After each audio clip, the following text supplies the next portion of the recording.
हम कर रहे थे अलंकार। अलंकार में आपके दो तरह के हैं आपके सिलेबस के अकॉर्डिंग, शब्दालंकार और अर्थालंकार। और नहीं, अगर अलंकार की दृष्टि से देखा जाए तो 3 तरह के होते हैं, साथ में उभयआदि होता है। उसमें हम शब्दालंकार कर चुके हैं, अनुप्रास, यमक और श्लेष। अर्थालंकार में आपके 3 हो गए, उपमा, रूपक और उत्प्रेक्षा। रहते हैं आपके 2, मानवीकरण और अतिशयोक्ति। मानवीकरण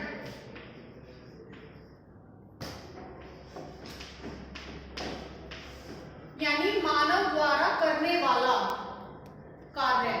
जो क्रियाएं मनुष्य कर सकते हैं वही क्रियाएं हम प्रकृति की चीजों में देखते हैं, यानी कि हम सजीव को देखते हैं निर्जीव में, जिसमें प्राण नहीं है, जो ये सब नहीं कर सकते, हम उनमें ये सारी चीजें ढूंढते हैं। एग्जाम्पल में एक मानवीकरण और अतिशयोक्ति, उन दोनों में भी सबसे ज्यादा मानवीकरण के एग्जाम्पल होते हैं जो किसी और अलंकार के साथ भी मैच कर जाते हैं। उपमा, रूपक, उत्प्रेक्षा किसी के साथ भी हो सकते हैं। जब मैंने पीछे उत्प्रेक्षा का कराया था, आई थिंक तब बताया था आपको, जैसे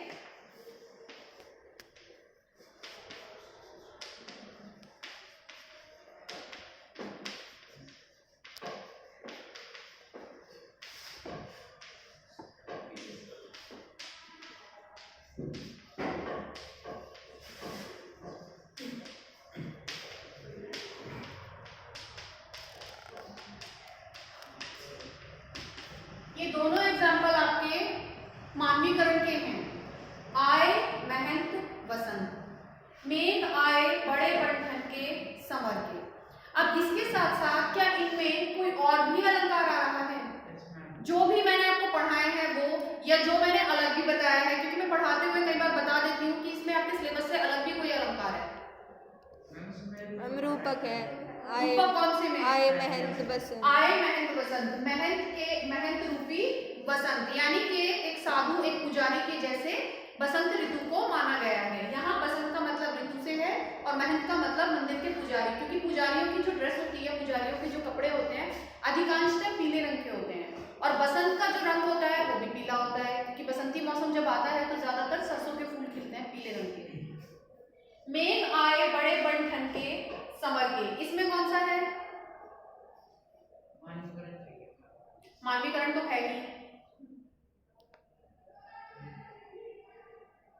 अगर मैं कहूं आपको इसमें एक साथ 2 अलंकार बताने हैं तो दूसरा कौन सा है?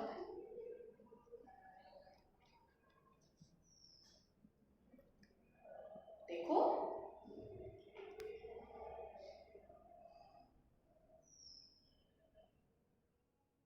कोई नहीं बता पा रहा?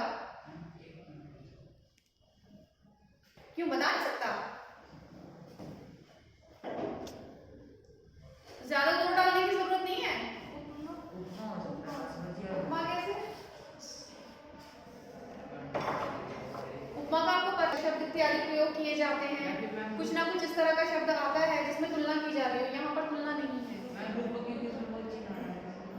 योजक नहीं, दोनों का मतलब अलग अलग है। बनना, ठन्ना, मतलब बनना तो है सामान्य शब्द और ठन्ना है आपका निरर्थक शब्द। सार्थक और निरर्थक का मेल है।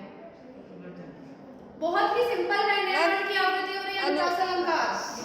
अनुप्रास आपने बंधन नहीं देखा, 2 शब्द एक से आ रहे हैं, सार्थक एक निरर्थक, और उनमें नए वर्ड की आवृत्ति हो रही है। तो यहाँ पर इसके साथ साथ अनुप्रास अलंकार आ गया।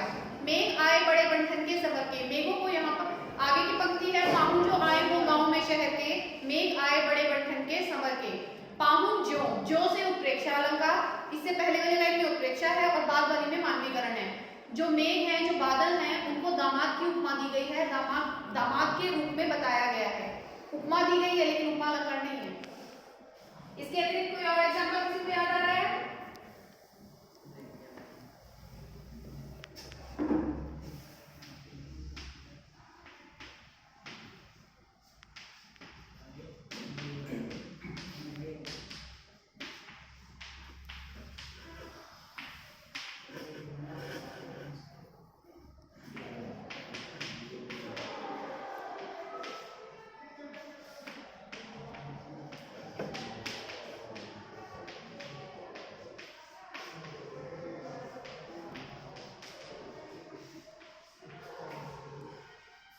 एक और है, मैं लिख देती हूँ तो मेरे दिमाग से उतर जाए।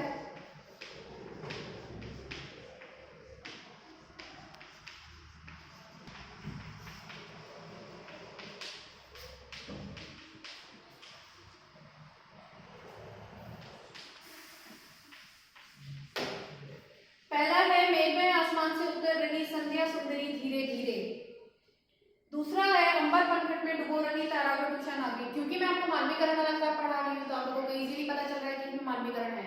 मानवीकरण के अतिरिक्त इन दोनों पंक्तियों में कौन कौन से अलंकार हैं? मैम इसमें पुनरुक्ति प्रकाश है, पुनरुक्ति प्रकाश धीरे धीरे आ रहा है, पुनरुक्ति प्रकाश हो गया। इसके अतिरिक्त जो आपने पढ़े हैं आपके सिलेबस के अकॉर्डिंग दोनों में ही एक एक अलंकार और है। मैम इसमें रूपक कौन से में? हाँ, रहती आवृत्ति भी हो रही है लेकिन पुनरुक्ति प्रकाश आ गया। यहाँ शब्द आवृत्ति है और हमें देखनी है वर्ण आवृत्ति। मैम सेकंड वाले में रूपक। संध्या सुंदरी में भी श्रवण की आवृत्ति हो रही है, अनुप्रास भी हो गया। मैम रूपक इसमें सेकंड। रूपक कौन से वाले में? सेकंड वाले। सेकंड में रूपक है, वो भी ठीक है। फर्स्ट वाले में और कौन सा है?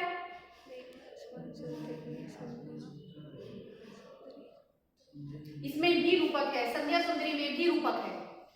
संध्या को संध्या के रूप में कल्पना की गई है किसी सुंदर स्त्री की, संध्या रूपी सुंदरी, ठीक है। इसमें है, अच्छा अब आपने इसमें बताया इसमें रूपक है। इसमें रूपक एक जगह है, दो जगह है, कितनी जगह है, कहाँ कहाँ है? तारागढ़ और अंबर। हाँ, तारागढ़ में है, राइट। अंबर पनघट। अंबर पनघट में भी रूपक है। इसमें एक ही पंक्ति में दो जगह रूपक आया है। अब पहले इसका देख लेते हैं। मेघमय आसमान से उतर रही, मेघमय यानी बादलों के, आसमान बादल भरे हुए हैं, पूरे में आच्छादित है, छाए हुए हैं, उस आसमान से उतर रही है। कौन उतर रही है? संध्या रूपी सुंदरी धीरे धीरे। कैसी? रूपक अलंकार है, संध्या रूपी सुंदरी, यानी कि जो आकाश में शाम का समय आया है, संध्या काल जो आया है, उसको देखकर लेखक को ऐसा लग रहा है, लेखक हमें बताना चाह रहा है कि आकाश से जो सांझ का समय है, संध्या का जो समय है, वो ऐसा लग रहा है जैसे कोई संध्या सुंदरी धीरे धीरे आकाश से उतर रही है। इसके आगे ना परिसी भी है, संध्या सुंदरी परिसी धीरे धीरे। अब इसमें उपमा हो गया क्योंकि इसमें सासी से वाचक शब्द आ गया। परी के समान, अगर संध्या सुंदरी से देखें तो रूपक हो गया, परी से देखें तो उपमा हो गया। एक ही पंक्ति में मानवीकरण भी आ गया, पुनरुक्ति प्रकाश भी आ गया, सय और सय की आवृत्ति हो रही है, अनुप्रास भी आ गया। तो एक एग्जाम्पल में आपको एक से अधिक मिलते हैं। देखो इसमें कितने सारे हैं। अब ये देखिए, अंबर पनघट में डुबो रही तारागढ़ उषा नागिनी। इसमें भी एक स्त्री की उपमा दी गई है, स्त्री की कल्पना की गई है कि अंबर रूपी पनघट में, पुराने समय में लेखक पनघट का बहुत महत्व समझते थे। तो उस समय क्या होता था, स्त्रियां पानी लेने कुएं पे जाती थी और उसमें क्या करती थी, घड़ा डुबाती थी और उसको पानी का निकालती थी। तो यहाँ पर आकाश की जो कल्पना है पनघट से की गई है। आकाश की अंबर रूपी पनघट में डुबो रही तारागढ़ उषा नागरी को सांझ का जो समय है, हाँ सॉरी, उषा काल कहते हैं प्रातः के काल को, संध्या काल शाम का, उषा काल सुबह का।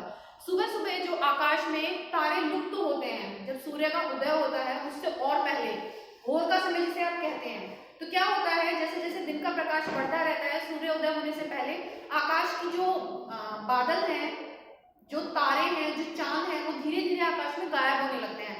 आप अगर कंटिन्यू उसको देखें, आपने आकाश में 4-5 बजे के आसपास, गर्मियों की बात कर रही हूँ, इस मौसम में तो 4-5 नहीं है, गर्मियों में आप आकाश की तरफ देखिए, आपको पूरे आसमान में खूब तारे दिखाई दे रहे हैं। आप उन्हें कंटिन्यू देखते रहें, 10 से 15 मिनट के अंदर अंदर आपकी आंखों के सामने सारे उछल हो जाएंगे। और मैंने ये सीन देखा है, मैंने फील किया है, तभी मैं बता रही हूँ कि आप देखेंगे तो आपको पता चलेगा कि हाँ इस तरह से विलुप्त होते हैं। तो लेखक ने भी उसी काल का, उसी समय का वर्णन किया है। उषा यानी प्रातः काल को उन्होंने नागरी, स्त्री की उपमा दी है, स्त्री के रूप में देखा है और कहा है कि आकाश रूपी पनघट में उषा रूपी औरत, स्त्री, घट, घट कहते हैं घड़ों को, तारे रूपी घड़ों को डुबो रही है। मतलब आकाश में जो एक एक करके तारे विलुप्त हो रहे हैं, ऐसा लग रहा है मानो कोई स्त्री पनघट में घड़ों को डुबा रही है। जब घड़ा हाथ में होता है तो दिखाई देता है, जब पानी के अंदर चला जाता है तो वो छिप जाता है। जब तक उसे बाहर नहीं निकाला जाएगा तब तक वो उसके अंदर रहेगा, हमें दिखाई नहीं देगा। तो यही कल्पना लेखक ने इस दोहे में की है। जितनी भी इसकी क्रियाएं हैं, प्रकृति की क्रियाओं में, निर्जीव चीजों में हमें क्या देखना है, सजीव देखना है, मनुष्यों की क्रियाएं देखनी है। अब है आपका अति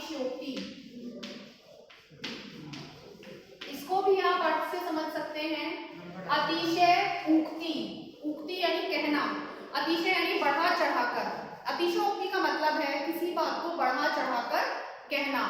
एग्जाम्पल, सबसे अच्छा एग्जाम्पल है, हनुमान की पूंछ में लगन न पाई आग, लंका सिगरी जल गई, गए निशाचर भाग।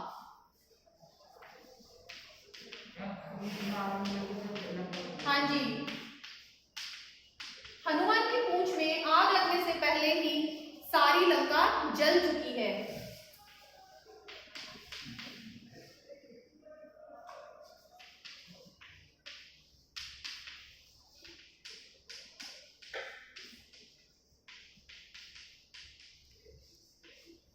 एग्जाम्पल, यह साकेत नगरी स्वर्ग से मिलने जा रही, कुछ इस तरह का एग्जाम्पल है आपका, आप लोगों ने पढ़ा भी होगा।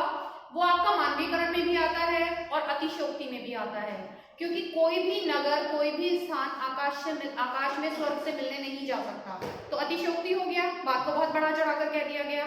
और मानवीकरण क्रियाएं होती हैं कहीं पर चलकर जाना, किसी के लिए किसी से मिलने जाना, किसी से चलकर मिलने जाना, ये मानवीकृत क्रियाएं हैं। तो इसलिए इसमें मानवीकरण अलंकार भी है। अब ये है, हनुमान की पूंछ में लगन न पाई आग, लंका सिगरी जल गई, गए निशाचर भाग। यानी हनुमान की पूंछ में आग लगने से पहले ही सारी लंका जल चुकी है, जो कि संभव नहीं है। इसके अतिरिक्त आप लोगों ने अगर बचपन में पढ़ा हो तो एक है, राणा की पुतली फिरी नहीं तब तक चेतक उड़ जाता था। राणा प्रताप के घोड़े का वर्णन आता है इसमें। तो वो भी वही है, अतिशयोक्ति है कि राणा की पुतली फेरने से पहले, उसके इशारा करने से पहले चेतक को पता चल जाता था, वो आगे बढ़ जाता था। इसी तरह का एक लक्ष्मीबाई के उसमें भी आता है कि वो नदियां पार कर गया, लेकिन मुझे वो एग्जाम्पल याद नहीं आता, वो नहीं बताऊंगी।